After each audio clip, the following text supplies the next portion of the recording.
12-тото коло не направи многу големи промени на табелата во втората лига, но лидерот Шкендија успеа да се отлепи во однос на конкурентите, има плюс 5 бодови.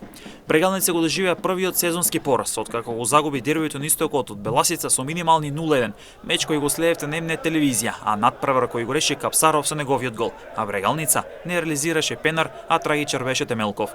Охрид пак на белени извори славеше со голот на Глигоров против Скопје со минимални 1-0, а пак лидерот Шкендија рачинува се намачи во Неготино против Вардар славејќи со пресврт од 1-2, благодарение на головите на Десничи Трпески во финишот.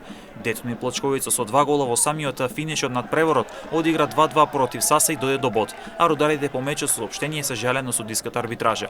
Кожуф и Осогово ги поделија бодовите, откако одигра 0-0 во Гевгелија. Слоговиница беше декласирана со 4-0 на гостувањето кај Новаци, додека пак Преспа со 4-2 го доби Големо Конјери. Со минимална 1-0 Тетекс ја доби победа.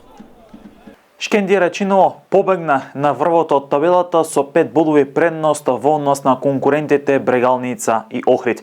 Тимот од Рачиново сега е на врвот од табелата со 32 бодови, практично веќе прави разлика од 5 бодови во однос на Брегалница и Охрид кои имаат по 27 бодови, додека веќе доста поголема разлика од екипата на Беласица која што е на четвртата позиција со 25 бодови. Во следното коло директно дерби на Шкендија Рачиново и Брегалница, каде што практично Штипинек има тешко гостување. Потоа следува Скопје како пети со 23 бодови и веднаш тука има една изравнетост на самата табела, односно Новаци и Детони Плачковица по 20 бодови. По 17 бодови екипите на Кожуф и Осогово и веќе доаѓа тој дел во таа бара зона, односно 9-та, 10-та и 11-та позиција, каде што практично се Осогово, Саса и Тетекс. Имаме веќе некое одвојување во долниот дел од табелата, каде што е екипата на Победа како 12-та која што има 10 бодови, а толку има и екипата на Вардар од Неготино. Преспа со триумфот кој што го направи над Големо Конјер има 9 бодови, практично тимот од Ресен може да се надева на бараш